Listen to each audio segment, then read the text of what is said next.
મારું નામ નીતા છે. હું એક નબળી પોલમાં રહું છું, જ્યાં નીચી કાસ્ટના લોકો રહે છે. મારા પિતા સવારે ઘરની બહાર નીકળી જાય છે અને રાતે ખૂબ મહેનત કરી થોડા પૈસા લાવે છે, જેનાથી અમારું ઘર ચાલે છે. અમે 4 બહેનો છીએ અને ચારેય હવે લગ્ન માટે સક્ષમ છીએ, પરંતુ જીવન ખૂબ મુશ્કેલીમાં છે કે લગ્નનો પ્રશ્ન ઊભો થતો નથી. આજે પણ હું મારા ઓરડામાં બેઠી કપડાં પર ફોલ મૂકી રહી હતી, કારણ કે મારા કપડાં ફાટી ગયા હતા અને મને આવા કોઈ કપડાં પહેરવાનું પસંદ નહોતું જે ફાટેલા હોય. જ્યારે અચાનક અમારા ઘરના દરવાજા પર ખટખટ થઈ. મમ્મી બહાર જ હાજર હતી. તેણે દરવાજો ખોલ્યો તો મહિલાઓનો અવાજ બહારથી આવવા લાગ્યો. કોણ આવ્યું હતું તે ખબર ન હતી, પણ કોઈ અમારા પાડોશનું લાગતું ન હતું. મારી 2 બહેનો બહાર ગઈ હતી. હું એકલી જ હતી જે મારા કામમાં વ્યસ્ત હતી. માત્ર થોડી ક્ષણો પસાર થઈ હતી જ્યારે મારી નાની બહેને મને બોલાવી કે દીદી, તમને મમ્મી બહાર બોલાવી રહી છે. કેટલાક લોકો તમને જોવા આવ્યા છે. હું હજુ કંઈ બોલું તે પહેલાં મારી મોટી બહેન રૂમમાં આવી અને કહેવા લાગી, ઝડપથી કપડાં બદલીને બહાર આવો, એક સંબંધ તારા માટે આવ્યો છે. હું આશ્ચર્ય પામી કે અમારા આ ગરીબ મકાનમાં કોણ સંબંધ લાવી શકે છે. મોટી બહેન પરણિત ન હતી. નાની બહેન માટે સંબંધ, આ શું મજાક હતો? મોટી બહેનને જોઈને હું કંઈક કહેવા માંગતી હતી, પરંતુ હવે 3 નંબરની બહેન આવી. મેં વિચાર્યું કે હું બહાર જાઉં છું, ક્યાંક માં આવી ગુસ્સે થશે. તેથી મેં ઝડપથી મારા કપડાં બદલ્યા અને માથા પર દુપટ્ટો કરીને બહાર આવી. મમ્મીએ તે 3 મહિલાઓને બહાર બેસાડી હતી. જ્યારે હું તેમની નજીક બેઠી ત્યારે તે ત્રણેય મને વિચિત્ર આંખોથી જોવાનું શરૂ કર્યું. તે પણ સાચું હતું કે હું મારી 3 બહેનોમાંથી સૌથી વધુ સુંદર હતી. ઘણી વખત મારા સંબંધો આવતા હતા, પરંતુ અમારા ગરીબ ઘરના કારણે જતા રહેતા હતા. તેથી જ હું જાણતી હતી કે આ લોકો પણ મને ગમાડશે, પરંતુ જ્યારે દહેજની માંગ કરવામાં આવશે અને માં હંમેશાની જેમ ઇનકાર કરશે, ત્યારે આ સંબંધ પણ ના પાડી દેશે. તેથી જ મને મારા હૃદયમાં કોઈ આશા ન હતી, પણ મને ખબર નહોતી કે આ વાત જ અલગ છે.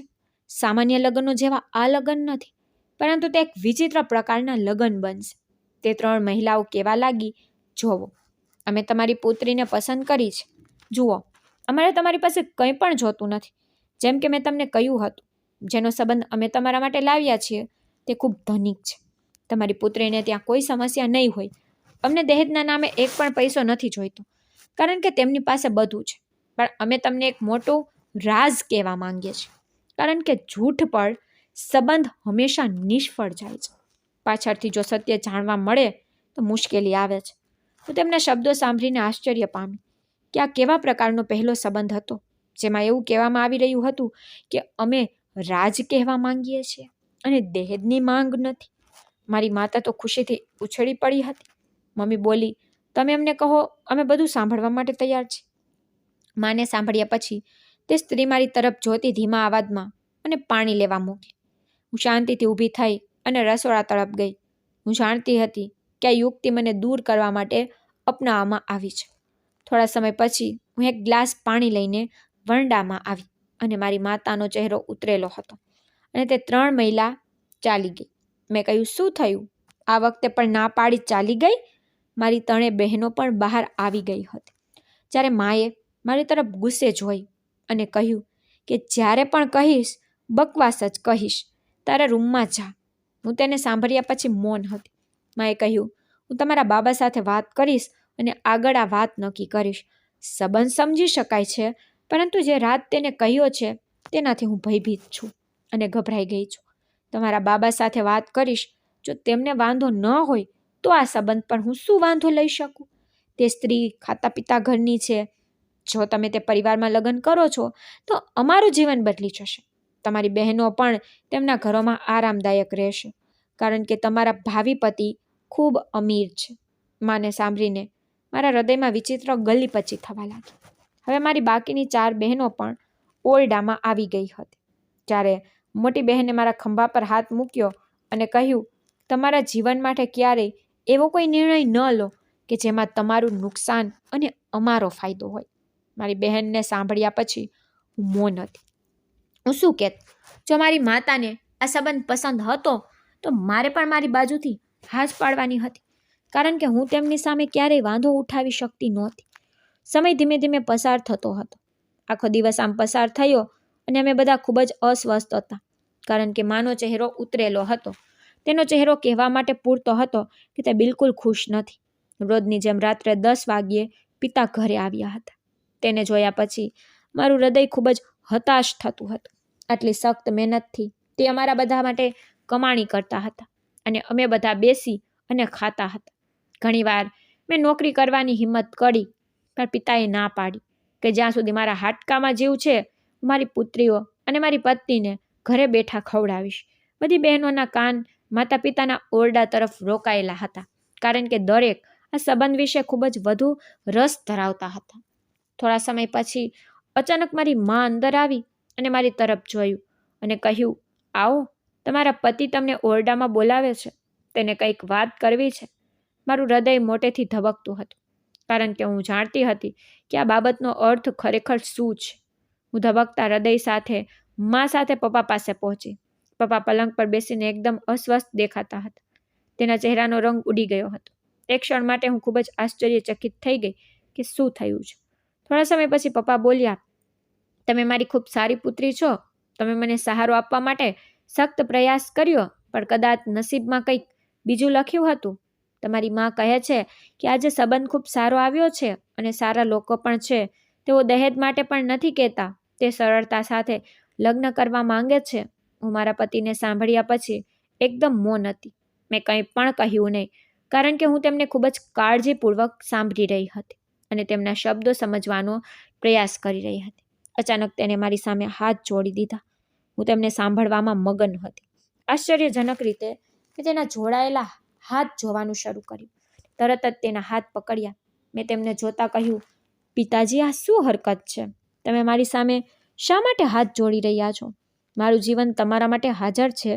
તમે અમારા બધા માટે જેટલું કર્યું છે, કોઈ પણ એટલું કરતું નથી. પિતાએ મારી તરફ જોતી વખતે કહ્યું, નીતા, જે માણસ સાથે તમારો સંબંધ આવ્યો છે તે પહેલેથી જ પરિણીત છે.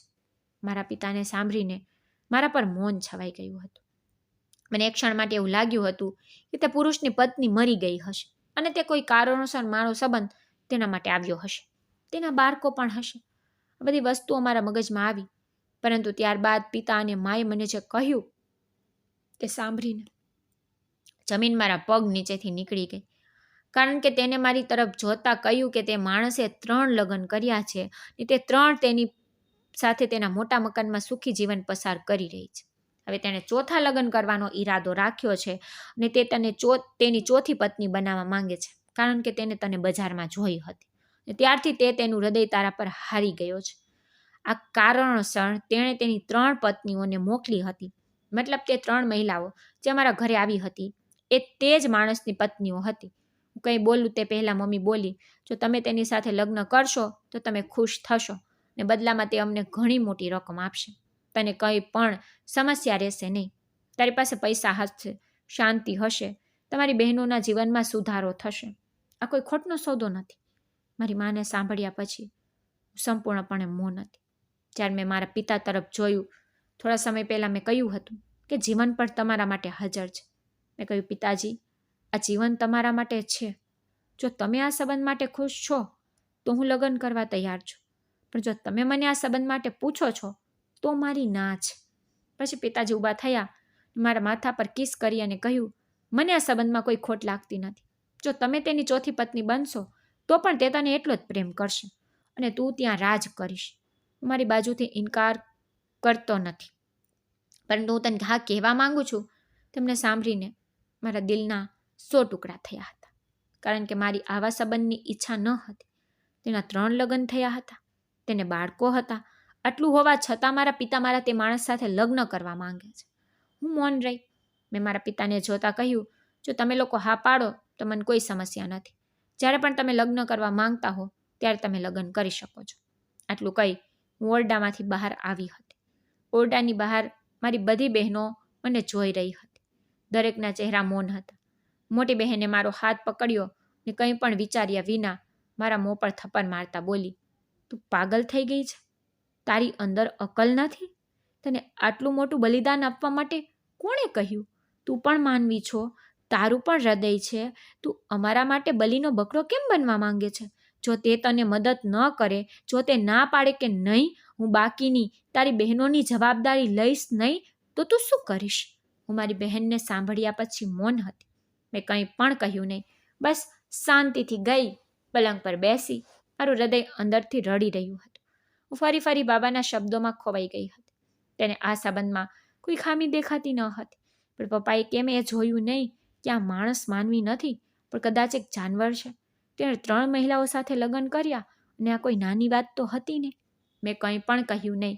કેટલીક વાર કોઈ વ્યક્તિને કુટુંબ માટે એવું બલિદાન આપવું પડે છે જેમાં તેને બધું ચાલ્યું જાય છે.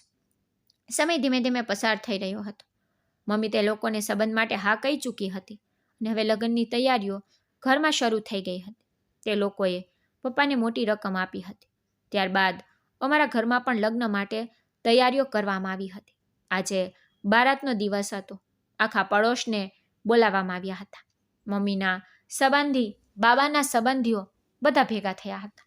હું મારા રૂમમાં દુલ્હન બનીને બેઠી હતી. થોડા સમય પછી મને બહાર બોલાવવામાં આવી જેથી રસમ શરૂ થઈ શકે. મારા ધબકારા તીવ્ર બની રહ્યા હતા. અમારા પતિની બાજુમાં બેસીને નાની દેખાતી હતી અને તે એકદમ ભરેલા શરીરના હતા. તેની 3 પત્નીઓ એક બાજુ ઊભી હતી.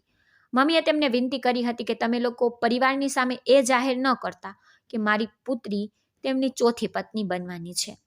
થોડા સમય પછી બધી ધાર્મિક વિધિઓ પૂર્ણ થઈ અને મારું હૃદય મોટેથી ધબકતું હતું.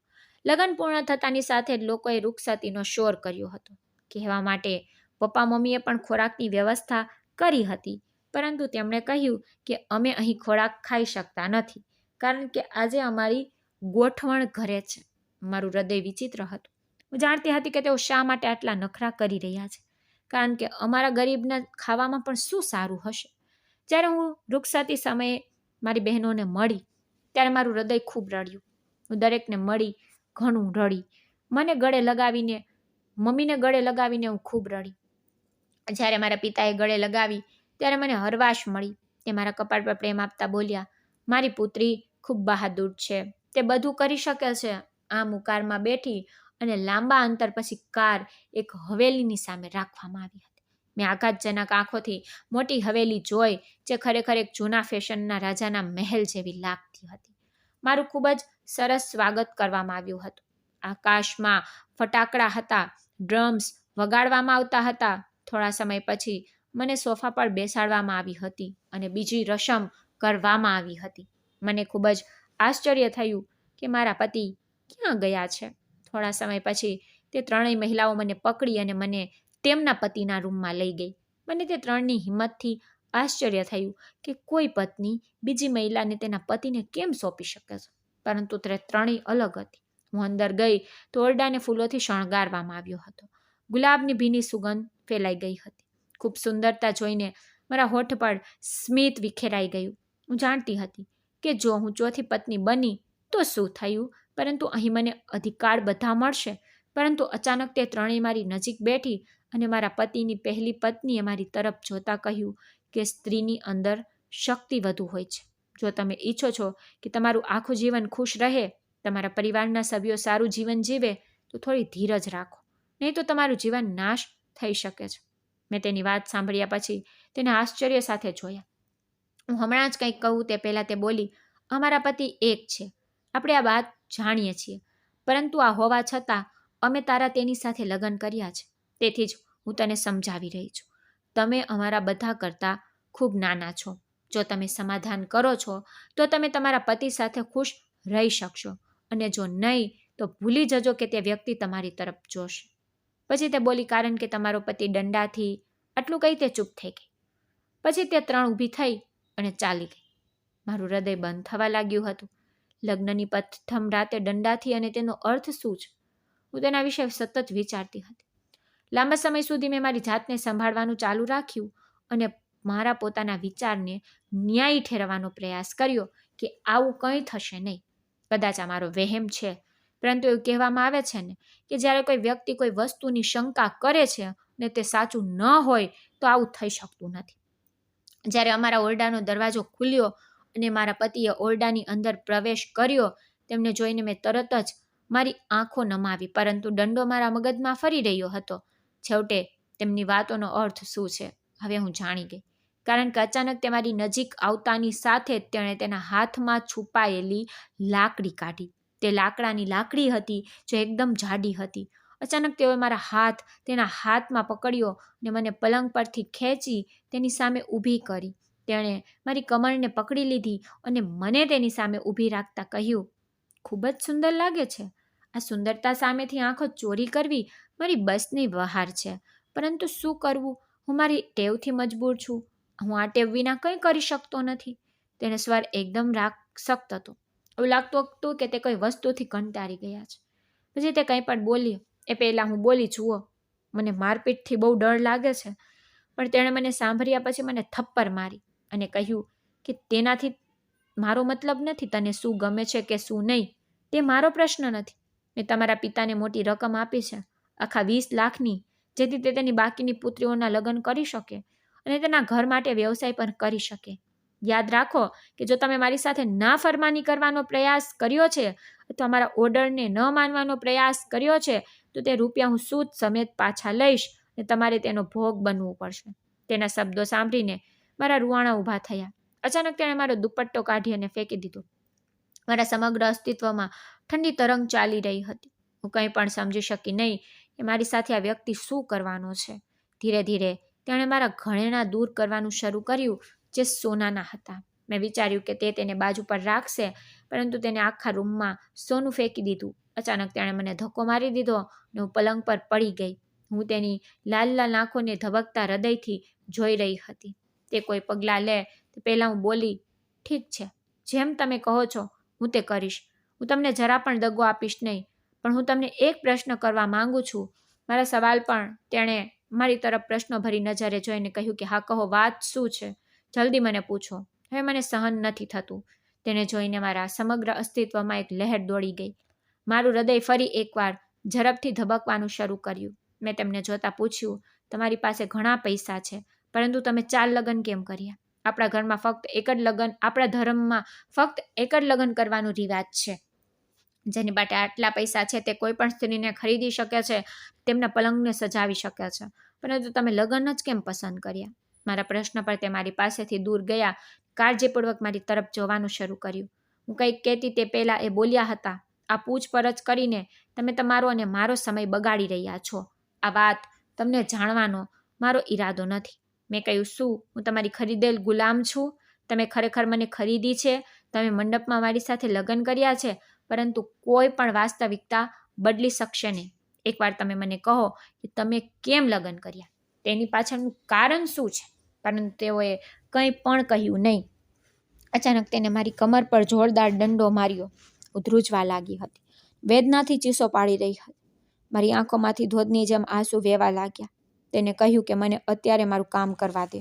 જો તે મને મારું કામ કરવાનું બંધ કરાવ્યું તો હું તને છોડીશ નહીં. તેણે આ કહેતાની સાથે જ મારા પર લાકડીઓનો વરસાદ શરૂ કરી દીધો હતો. હું હમણાં કંઈક કહું આ પહેલાં તેને મારી ગરદન દબાવી દીધી હતી અને ધીમે ધીમે તેને દબાવવા લાગ્યા હતા. હવે હું સમજી ગઈ કે તેઓ આટલા લગ્ન કેમ કર્યા છે, કારણ કે એક સ્ત્રી તેમનું આટલું હિંસક વર્તન સહન કરી શકતી નથી. પરંતુ હું હજી પણ વાસ્તવિકતાથી અજાણ હતી. મેં તે બધું શાંતિથી સહન કર્યું, કારણ કે હું જાણતી હતી કે જો મારો અવાજ બહાર આવ્યો છે તો આ વ્યક્તિ મને ક્યાંય છોડશે નહીં, અને તેથી જ હું તેને તક આપવા માંગતી નથી. બીજા દિવસે સવારે જ્યારે મારી આંખ ખુલી, હું તેના હાથમાં હતી. લાકડીઓથી માર ખાવાને કારણે મને ખૂબ પીડા થઈ રહી હતી. જ્યારે ઓરડાના દરવાજા પર અવાજ થયો હતો. હું ખૂબ ઊંઘમાં હતી કે મને કંઈ પણ ખબર ન હતી. મારા પતિએ દરવાજો ખોલ્યો. પછી ઓરડામાં મને તે 3 મહિલાનો અવાજ આવી રહ્યો હતો. મારી આંખ આંચકાથી ખુલી હતી. જ્યારે મેં તે ત્રણેયને જોઈ, તે ત્રણેયના હોઠ પર એક સુંદર સ્મિત હતું. તે મારી તરફ આવીને કહ્યું, તમારા માટે ગિફ્ટ છે, તેનો ઉપયોગ કરો અને તમારા પતિને ખુશ કરો. તેમનો અવાજ મસ્તીથી ભરેલો હતો. જ્યારે મેં મારા પતિને ડરી ગયેલી શૈલીમાં જોયા ત્યારે તે મારી તરફ હસતા જોતા હતા. હું નર્વસ હતી અને માથું નમાવી દીધું. મેં ધીમા અવાજમાં મારા પતિ પર એક નજર નાખી અને કહ્યું કે મારે કપડાં બદલવા છે, તમે બધા બહાર જાઓ. હું થોડી વારમાં બહાર આવું છું, કારણ કે રાત્રે મારા પતિએ જે કર્યું છે આવું કોઈ પુત્રી સાથે ન થવું જોઈએ. મને સાંભળ્યા પછી તે બધાનો ચહેરો ઉતરી ગયો હતો અને તે ઓરડામાંથી ત્રણેય મહિલાઓ શાંતિથી બહાર ચાલી ગઈ.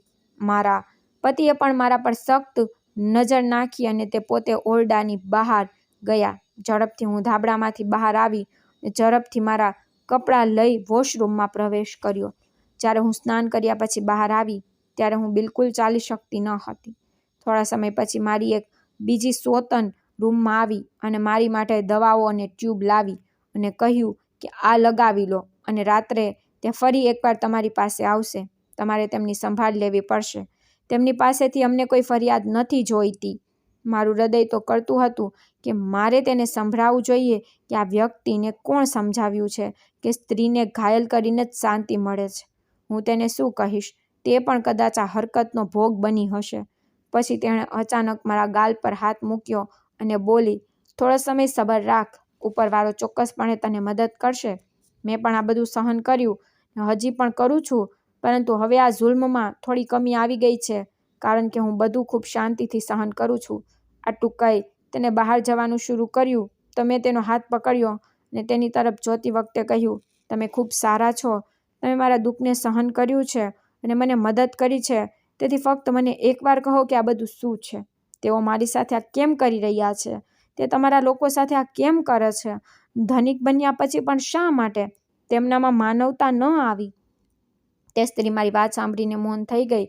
થોડી ક્ષણો પછી તેણે જે વાસ્તવિકતા કહી તે સાંભળીને હું સતબત થઈ ગઈ. વાસ્તવિકતા આ પણ હોઈ શકે તેવું મેં વિચાર્યું પણ ન હતું. કહેવા લાગી કે જ્યારે તેણે પહેલાં લગ્ન કર્યા ત્યારે તે ખૂબ ખુશ હતા. આમ માણસોની જેમ તેને તેના લગ્નની ખુશી પણ મનાવી હતી. તેણે લગ્ન કરવા માટે ઘણા પ્રયત્નો કર્યા હતા, પરંતુ લગ્નની પ્રથમ રાતે તેની પ્રથમ પત્નીએ તેને ત્રાસ આપ્યો કે તમે નામર્દ છો. તો પણ તેને આ સહન કર્યું. પરંતુ જ્યારે કોઈ બાળક ન થયું ત્યારે તે સ્ત્રીએ તેને દોષ આપ્યો કે તમારામાં કોઈ કમી છે. મેં મારું ચેકઅપ કરાવ્યું છે. આ વાત તેને મારા પતિના મગજમાં એમ નાખી કે તે બીમાર થતા ગયા અને તેની પત્નીએ ઘરના નોકર સાથે અફેર ચલાવવાનું શરૂ કર્યું હતું. થોડા દિવસો પછી તેઓને ખબર પડી કે તેની પત્ની ઘરના નોકર સાથે ભાગી ગઈ છે. તેઓએ તેને શોધવા માટે સખ્ત પ્રયાસ કર્યો, પણ કંઈ જાણવા ન મળ્યું. તે જ દિવસે તેઓએ નિર્ણય કર્યો કે તે લગ્ન કરશે અને તે સ્ત્રીને દેખાડશે કે પુરુષ શું છે. પછી અમારી સૌથી મોટી સોતન સાથે તેને લગ્ન કર્યા અને તે નિર્દોષ સાથે તેને ખૂબ જ ખરાબ વર્તન કર્યું. પ્રથમ રાત્રે તેને લાકડી વડે મારી કે બીજા દિવસે તે હોસ્પિટલમાં હાજર હતી. હવે દરરોજ રાત્રે તેની સાથે આ થવા લાગ્યું. હવે તે આ સહન કરવામાં અસમર્થ હતી. તેથી તેની મોટી પત્નીએ તેના મગજમાં નાખ્યું કે તમારે બીજા લગ્ન કરવા જોઈએ, કારણ કે એક સ્ત્રી તમારી સંભાળ રાખી શકતી નથી. તમારા માટે બીજા લગ્ન કરવા વધુ સારું રહેશે. તેમને વાંધો પણ શું હતો?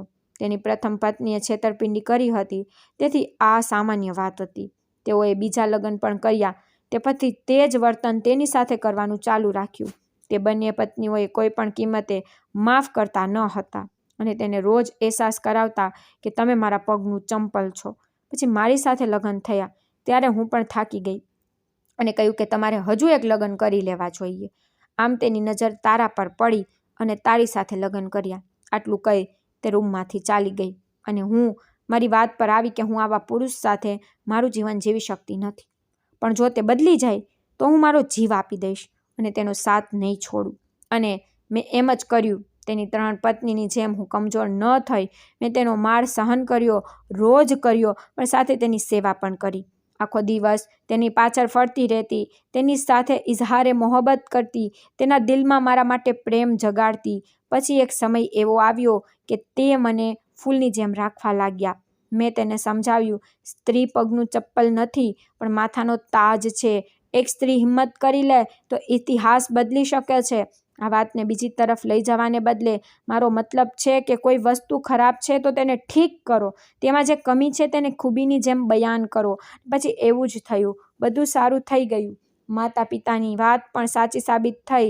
તેને પોતાની જવાબદારીથી મારી 3 બહેનોના લગ્ન કર્યા અને પિતાજીનો ધંધો પણ કરાવ્યો. અને કહેવાય છે કે માણસ પોતાના કરતાં બીજાનું વિચારે તો ઉપરવાળો તેનું વિચારે છે. અને મારી સાથે પણ એવું થયું છે. તો જો સ્ટોરી સારી લાગી હોય તો લાઇક, શેર, સબસ્ક્રાઈબ જરૂરથી કરજો.